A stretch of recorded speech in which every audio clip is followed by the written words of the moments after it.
Hey guys, Zev Green at CF184. We're making a video today to talk about our box squats. We have some questions about why we box squat, what it does for you, why you should be doing it, and a little bit about the banded work, the accommodating resistance. So we want to answer all those questions, give you an idea of what we're doing here. First of all, the box squat, it's kind of threefold. Number one, it teaches you how to squat properly. All right, more specifically, it teaches you the loading sequence of loading your hips first before your knees. All right, so if you're somebody that your knees is always achy after you squat, or your knees are always achy after you're working out, some people just blame it all on omegas. Go take more fish oil, go take more omega, stretch out.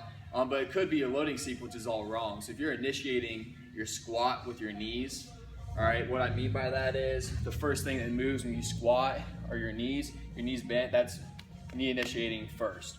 All right, 90% of the load goes to that joint. All right, so the first joint or the first part of your body that moves takes on 90% of that barbell. All right, so if I have barbell on my back, I initiate with my knees, all of a sudden 90% of that weight is all on that knee joint. All right, it makes your quads really tight. The next morning you wake up, your knees hurt, your knees ache. All right, so what you need to do is initiate with your hips first, that loading sequence of hips back, and then you bend your knees. All right, by shifting your hips back, now you're loaded in your glutes, in your hamstrings, in your hips where you should be, and then you can go down that squat. All right, number two, with that loading sequence, if you struggle to get down below parallel when you squat, and your loading sequence is wrong, if you bend your knee first, your ankle is going to run out of end range of motion very quickly. All right, so your ankle only has so much range of motion before you hit that wall, you hit that block, and you literally cannot go down any farther. So if you start squatting with your knees forward, you hit that end range of motion, this is as low as you're going. To fix that, you'd have to shift your butt backwards, get that angle, open back up, and then you can go down farther. All right, so with the box squat, when we set up on the bar, the box is way back behind us. It makes you sit back first before you go down. So if I was to take this bar out of the rack, stand it up, we go really wide stance when we box squat. I'll talk about why we do that wide stance in a second. All right, but again, that box is behind you. It teaches you to reach back with your hips. Reach back really far, and then spread the floor with your knees. Keep your knees out until you're on top of the box, and then we fire straight back up through our heels. All right, so with that box, again, if you bend your knees early, you're gonna miss the box. You're all quad dominant there. All right, so with the box squat, hips way back, knees way out when you squat, hit the box, fire up. All right, so we do those box squats in our strength work, and then what happens is when we take that box away, we do a traditional squat, we go to our metcons, and we're doing wall balls, any kind of squat, thrusters, cleans, you kind of learn that sequence. You start pushing your hips back really fast because you're used to it from the box. All right, so that's number one, it teaches you the loading sequence. Number two, it strengthens your hips, strengthens your glutes, your inside groin area, muscles that you never really hit. All right, that comes back to that wide stance.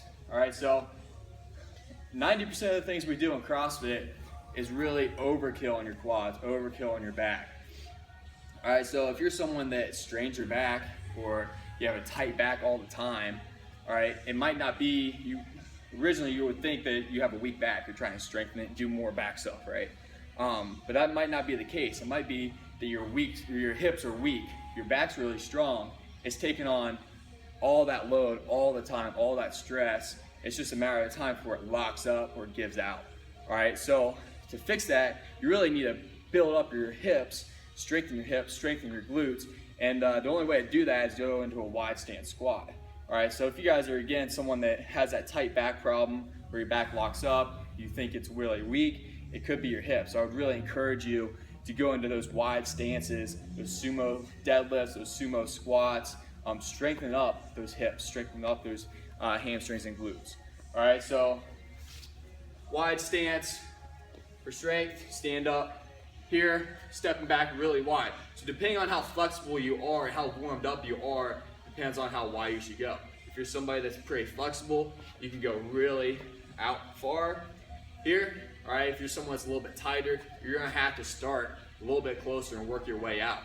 All right, as far as the depth, you want to be right at parallel or just below parallel. Again, depending on flexibility. Butt goes way back, knees go way out. All right, we would like to see below parallel, but if you're getting right here, right at parallel, we'll work there, we'll get down lower as we go. Fire up here. All right, so with the box squat, you'll be feeling that in your hips, feeling that in your groin area. All right, so if 90% of the things we do attack your quads, attack your back, CrossFit wise, then why not take the time in our strength portion to hit what we never hit, those sumo stances, get those hips, get those hamstrings, those that groin area inside your legs. All right, so we take the time in our strength portion, build up what we never hit in Metcons. That way in our Metcons, our PRs go through the roof, we overcome those plateaus. All right, if you're somebody that that's been stuck the same deadlift for a long time, same back squat for a long time, strengthen up those hips, strengthen up something that you never hit before. Hips, glutes, hamstrings. The box squat's a great way to do that. All right, that's also going to decrease your risk of injury. All right, so like I said, your back's taking on all that work, all that stress over and over and over again, and your hips are really weak. Strengthen those hips up, build everything up together. That's going to keep your risk of injury down, overcome those plateaus very quickly. All right, so that's the box squat, kind of why we do it. Now the bands, the accommodating resistance, that's why the bands are on here. All right, so this is all West Side stuff. The problem with just bare bar weight, no bands at all, the bar gets too heavy at the bottom, it's too light at the top. All right, so by adding accommodating resistance, bands, chains, combination of bands and chains, we can control the bottom of the lift can be lighter, the top of the lift can be heavier. All right, so what happens when you squat, you go down, if you're trying for a PR, you hit bottom, you come up, you always fail at that same spot and drop the weight. We'll find that mini max, that sticking point. We'll throw bands on it right there at that sticking point, help teach you how to drive all the way through.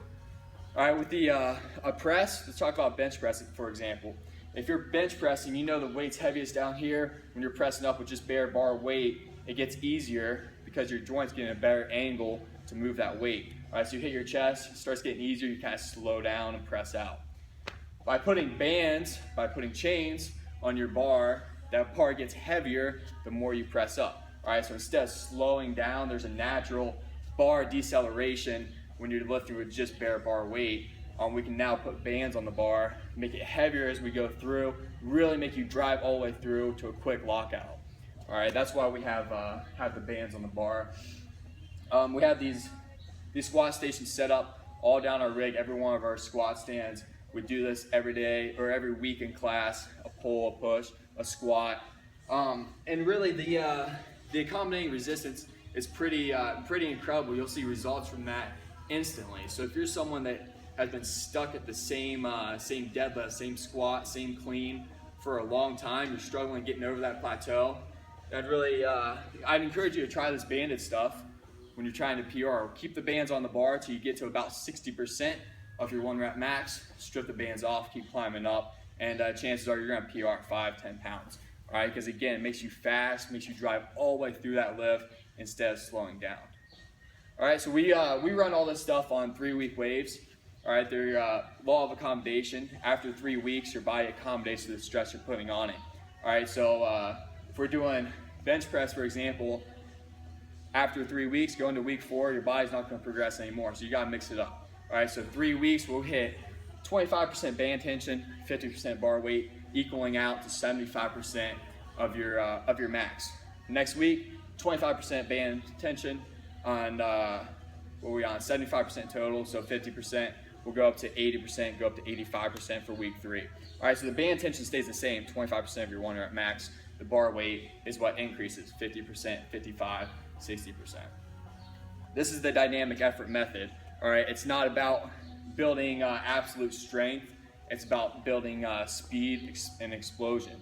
All right, you're lifting a sub-maximal weight at maximum speed. All right, your output's gonna be great, very great. All right, really high.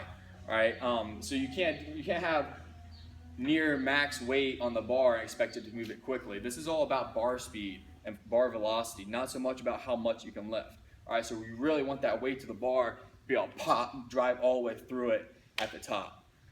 All right, if you guys think about the equation for the power output force time distance over time, the faster you go, the more your output is. All right, so that's the idea behind this dynamic effort method.